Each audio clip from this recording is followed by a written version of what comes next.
Welcome to the world united. Welcome to the world united. Johannes, I must add, fantastic, your language, and then I'm continuing the same language of energy, but I'm introducing astrology. This is my passion for many, many years. In fact, you'll probably never meet a retired astrologer. One never retires from work like this.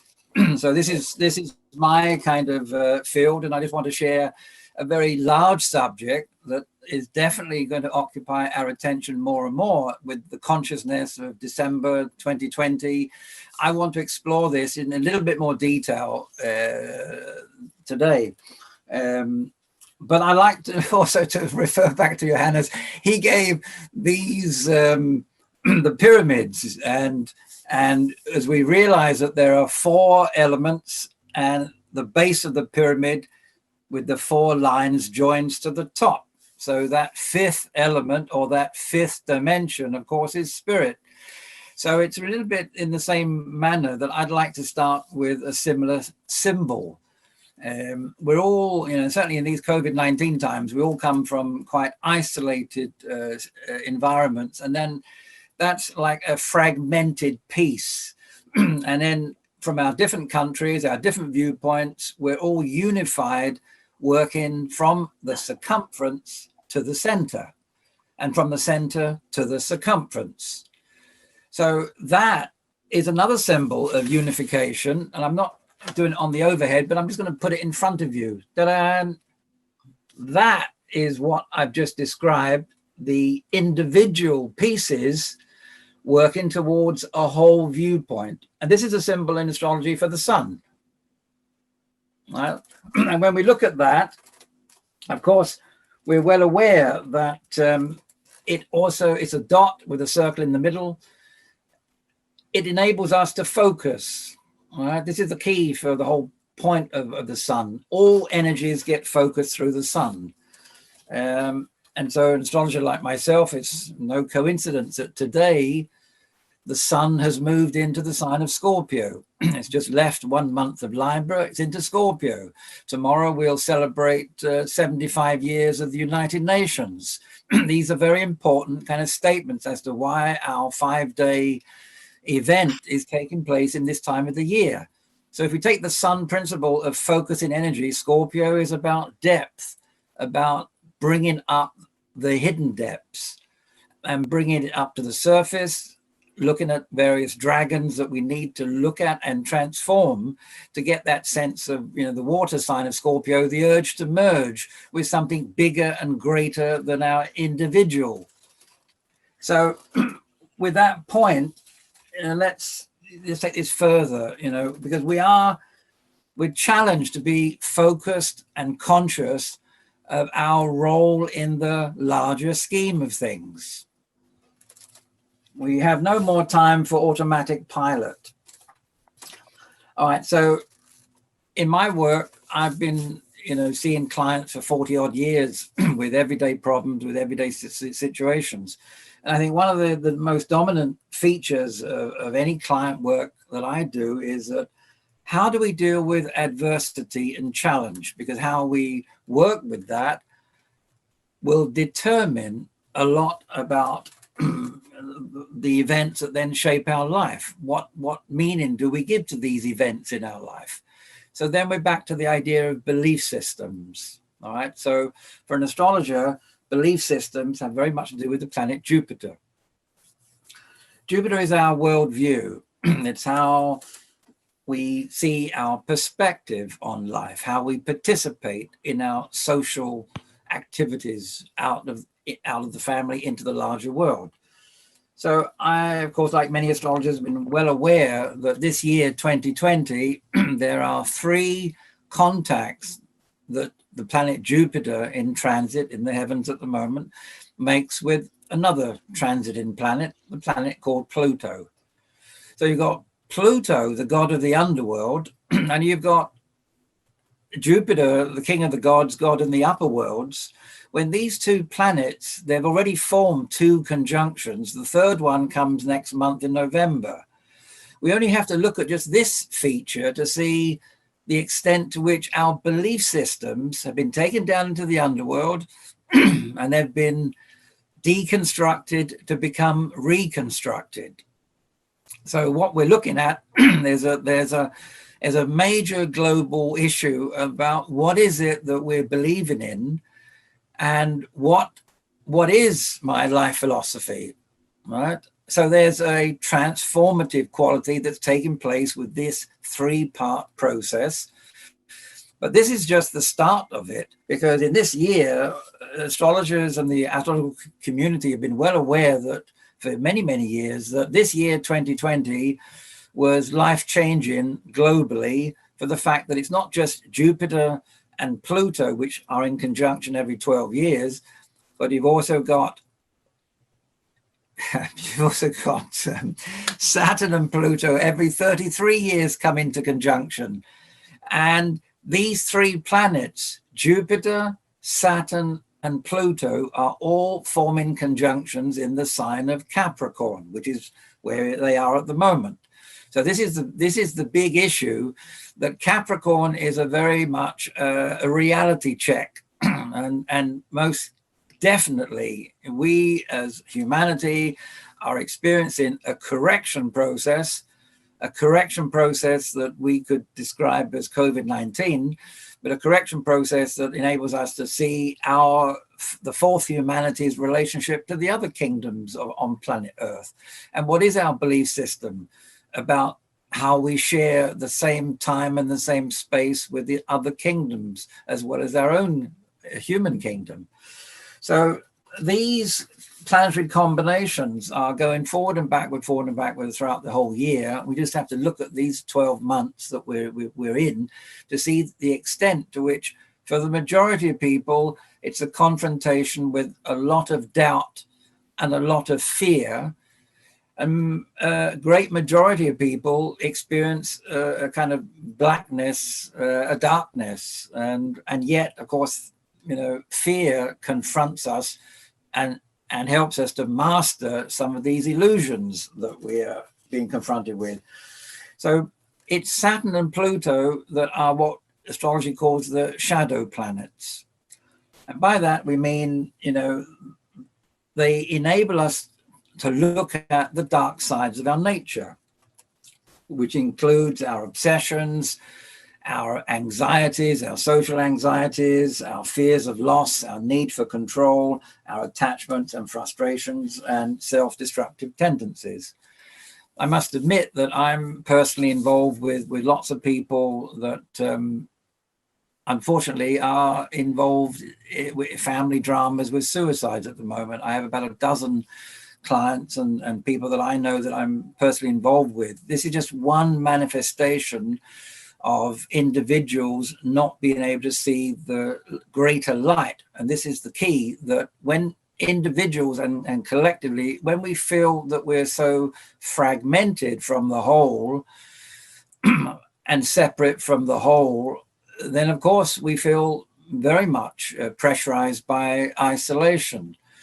But the whole key with Jupiter as part of this process is it's a bridge builder, enabling us to find our way through this darkness in order that we see the vision about the directions that we need to go in. All right, so these planetary combinations, one can look back at history. Of course, there's a lot of evidence. It's not that kind of talk today, but one can go back into the past to see how in previous time cycles we as humanity have experienced each of these different processes. And there's a lot of information there, but the main thing is that when you have a Saturn Pluto, the shadow planets, it's a real test of survival issues. And survival also means a test of our integrity, and especially for those that are in positions of authority.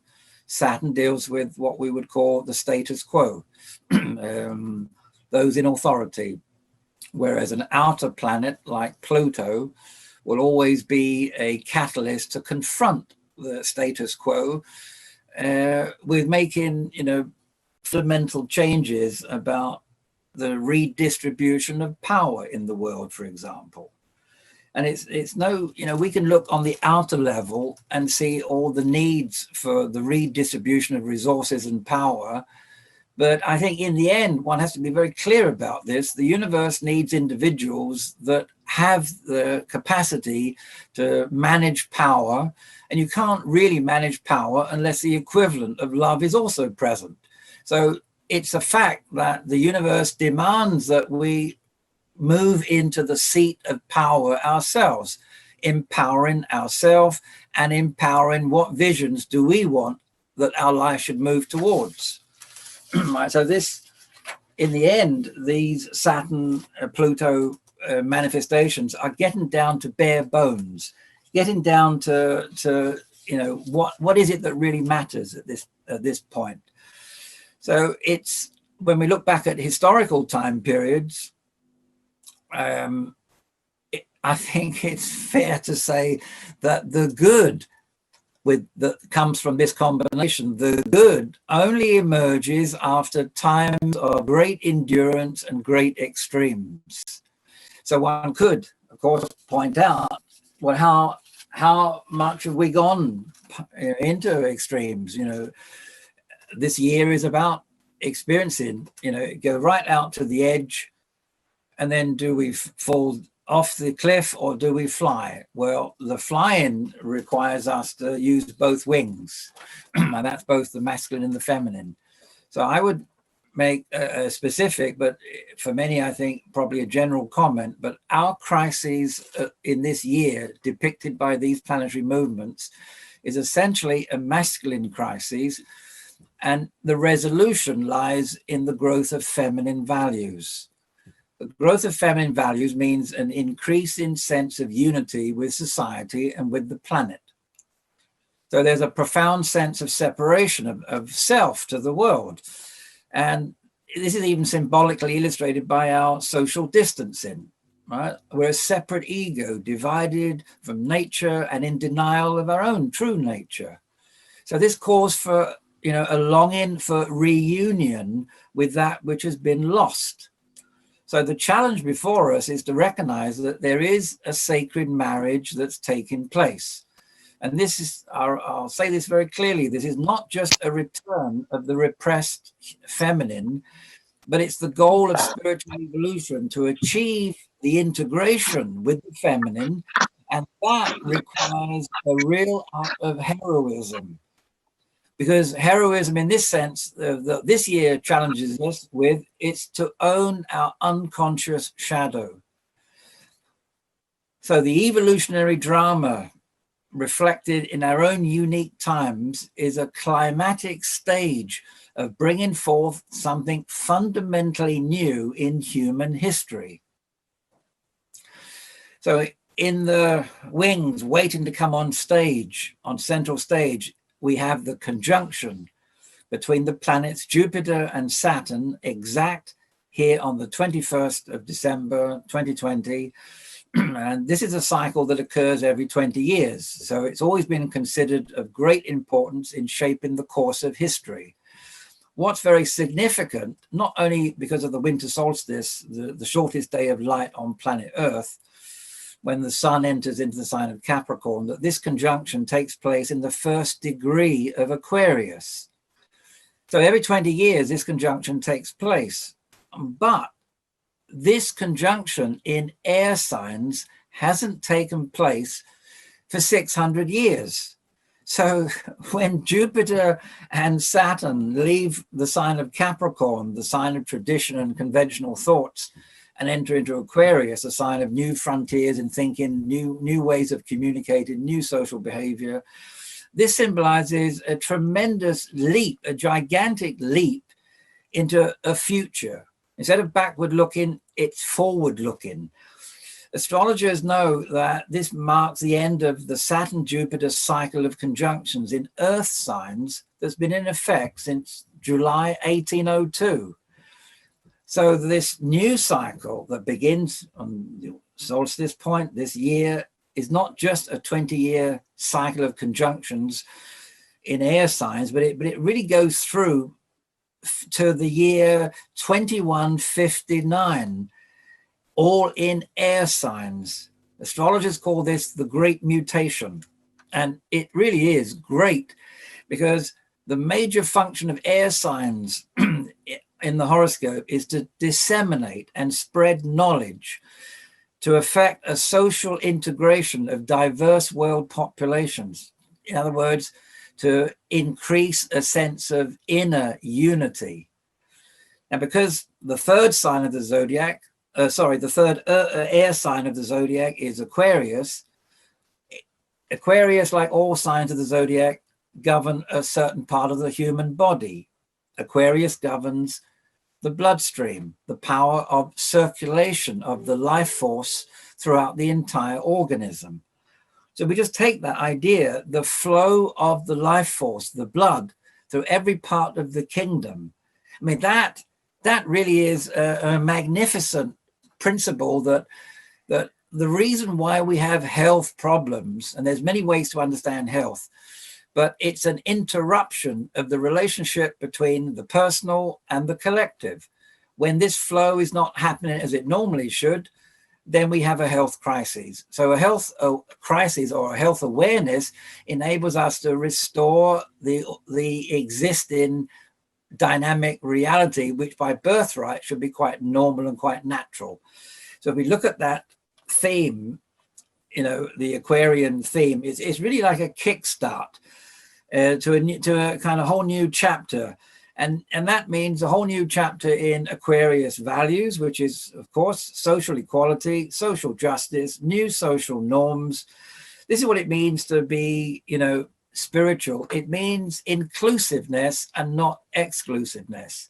If we want to be practicing spirituality, it can only be shown and demonstrated, not by words, there's no end of words, but by the ability to include all forms and not have a preference, a like or a dislike for different forms, whatever that form may be, whether we're talking about a cultural difference, a human, an animal, a plant, an insect, whatever.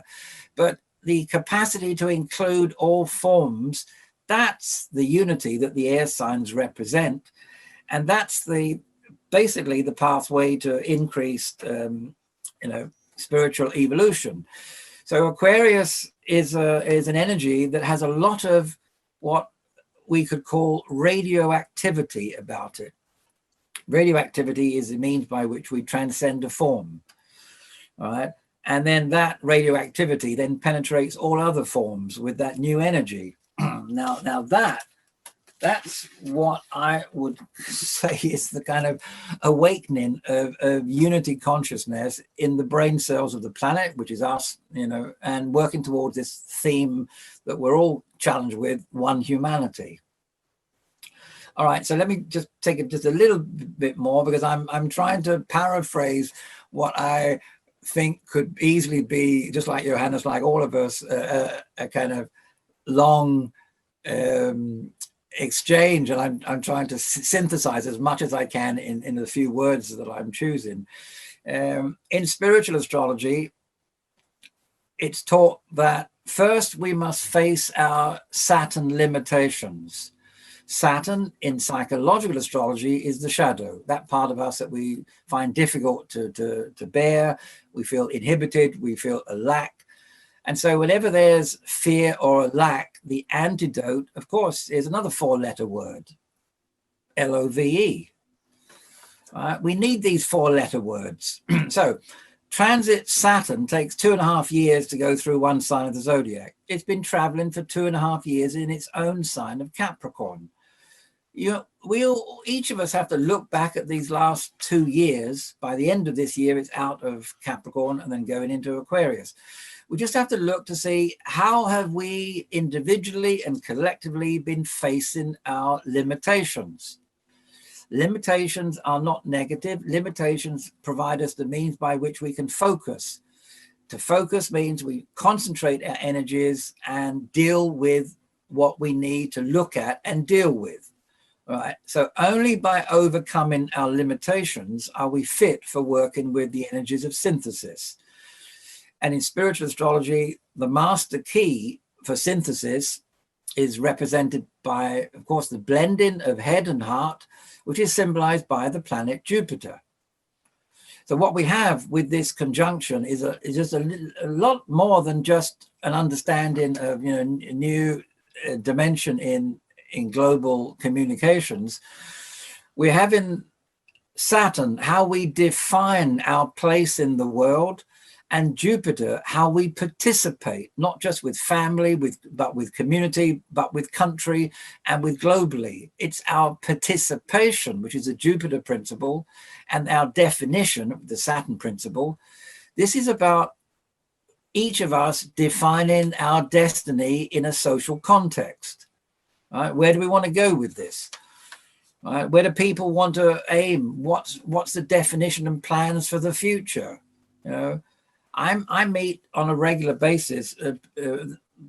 Possibly that's one reason why people tend to come to me, because of the need to look at the larger perspective and where their role is in the larger scheme of things. But you know, this issue of trust, which is a Jupiter principle, versus doubt, which is a Saturn principle, you know, this conjunction confronts us all with this issue. What do we doubt, and what do we trust? Where do we place our trust? So when this conjunction takes place in the sign of Aquarius, right, the sign of Aquarius is not about limitation. The sign of Aquarius enables us to enter into the greater world. All right. And that means how are we participating and defining our relationship with the infinite? And I mean the infinite, the larger worlds. This is the real major karmic opportunity represented here. We've learned from our past, we've learned from restrictions, we've learned where to put the focus, and we are invited by the universe to define where we want to go. And then this point has been made, I'm sure, today and in the days to come, and will be made by many speakers, because we are all aware that this is not just the challenge, but we've got to anchor this and integrate this in our everyday lives, and basically teach by presence. You know, the old saying, you can't take anyone further than where you are and where you've gone yourself. This is the key, that each one of us must integrate this, let go of the doubt, know where we're going, why we're going in this direction, and support this future movement. So, you know, when Saturn's in Capricorn, we spend our lives building structures and systems. But when Saturn and Jupiter go into Aquarius, we spend our lives tearing them down. So we're asked to not just move into the larger world, the wider world, but this conjunction with Jupiter and Saturn is all about joining the human race. Joining the human race. I mean, for most of us speakers, this is a normal thing, but we all know out there with the many people that I meet and you meet, this is quite abnormal. I mean, and I don't, when people ask me, Derek, you're an astrologer, when is it a return to normality? And I look at them, I think, and I raise my hands in jubilation. There's never going to be a return to normality. We've left normality behind, because that's not the goal. The goal is to create new forms, and these new forms have a whole other kind of livingness to them, because they include others, not exclude. And there's a redistribution of energy on planet Earth. So it's quite simple like that. So last few minutes, Aquarius is called the friend of the world. Well, it certainly helps if one can enjoy others as a friend, that's for sure. But I think, you know, when, as in Johannes made that comment about the above and below pyramids, above and below, look at the sign of Aquarius. I'm sorry, no overhead today, but see that piece of paper? So the sign of Aquarius is two wavy lines.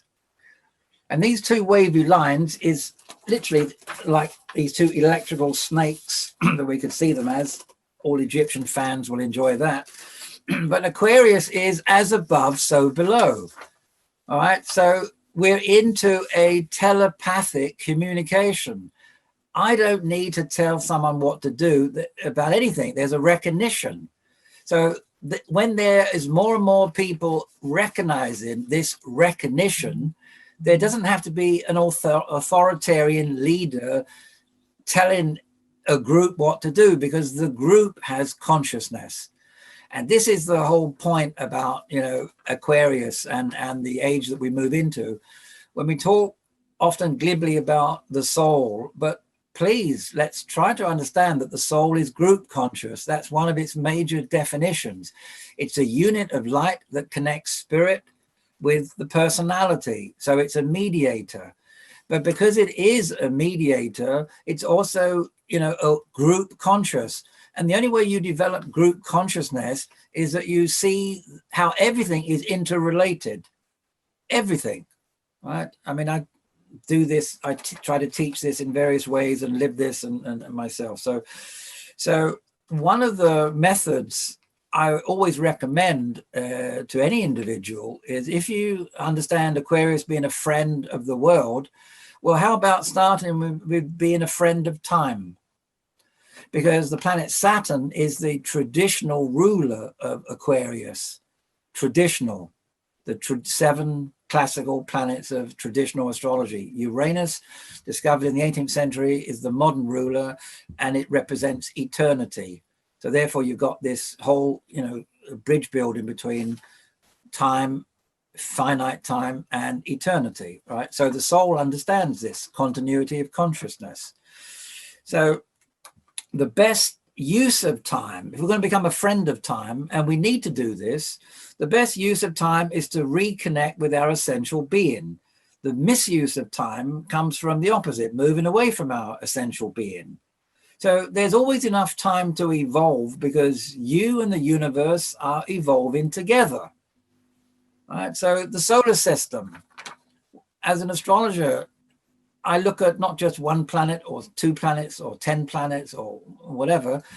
I always emphasize they function as a team of energies. And because they function as a team and not individual pieces, right, that is a statement that there's, of course, a higher intelligence at work, right? So to function not just as individual movements, individual planetary activities, but first, to make a friend of time means that you will allow things to evolve and happen in a very different way than an ego, which wants to, we're not here to force anything. Nature shows us and educates us. If we want to imitate life and nature, this is our best teacher. When it's winter, and we recognize, accept, and respect that we're in that energy field. So nature is not about forcing anything, and nor should we, but a recognition that we work consciously with time means that we'll have a whole other perspective. And with this long range view and larger perspective, our ability to work with time means that we will find it much easier to unify and bring each other together in this way. All right, so I would love to talk for another hour, but I'm going to try to limit my presentation just to this 15 minutes, which, believe me, is quite an art of synthesis to do so. But so it is, as to honor each one of us in this process. But my last words would be, I spend most of my life helping people to honor the planetary energies. Honor it. Often people just want to know, okay, how long will it last and when's it over, Derek? I try to get them to enjoy the opportunity to honor those planetary processes and learn to integrate it, so that as above, so below, you don't see this chasm, this gap, this gulf between you and the universe. Right? We are the universe. So the best we can do is to, if we're going to succeed in bringing and birthing something completely new in our world history, let's explore, let's experiment, and let's celebrate. Because blackness, yes, but that blackness is finishing. So we need the vision to explore and experiment, and we need the consciousness to be aware of what we're doing. Namaste. I salute the divinity in each of you, and let's hope that enough humanity also do the same. Recognize and salute that we're spiritual beings first, and that we have a personality. We don't have spirit. Spirit has us. All right, so let's get the relationship right. Thank you for, what was it, 15 minutes or more? I didn't time it. It's timeless, Derek. Thank you so much. It was eternity. Yes, right. Well, it's good material for looking at both our way of using time and our link to the eternal world picture. This is true. Right. That was fabulous, Derek. And how beautifully did your presentations tie together, gentlemen? It was as above, so below. That was Aquarian telepathy. You know, there's a two of us, and there we are. We're both inspired by Egypt because, you know, let's face it. I mean, Johanna's and me. Yes. Very interesting. It represents a quality of eternity. That's why I always call it EEE, Eternal Egypt. You know, exploring eternal Egypt, because they mastered and conquered a lot of things about technology and light and the link between individuals and the larger universe. As above, so below was lived out in a very conscious way in that culture. So we can learn from the past, that's for sure.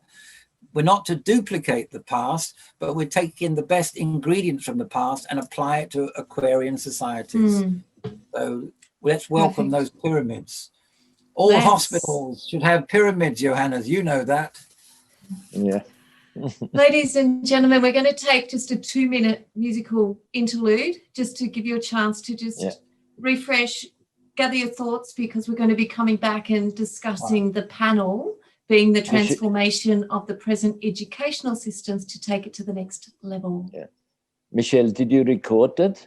Yes. It's all recorded, yeah? Yes, it is. Yeah. Absolutely. Okay. Good. Or we could just do it again. It's been so much fun. But no, it has been recorded. Take a few minutes, guys. I'll play this beautiful song for us, and we'll come back in the discussion. Yeah. Okay. It was fantastic, Derek. Fantastic. Learned so much. Thank you. As I did from you, I'm going to listen to your recording because I want to get all the details, a little bit more, but this will come on the second period. We need to stay in contact. Thank you. I agree. And I need to with two of you. See, Michelle, nobody wants to go. You might as well just flow into it. It's break. Wonderful, gentlemen. Wonderful. Stay in touch with both of you too. Right. But, okay. The whole 5 days is like a building up of energy, isn't it? This is the first day. Yeah. You're going to you can feel with the different presentations and the different energy flow, there's a building up of an energy field. This is obvious. And, but then when you ask us to leave, who wants to leave when you're in a certain energy flow? You know, that's not normal. No, we're fed by it. Yes, we're definitely glowing in the flow, and glow in the flow is my motto here. I mean, Eric, you know, I have so much to talk to you. We really have to stay in touch. What's the best way? Shall I just write my email or write your emails. That's the easiest. Right.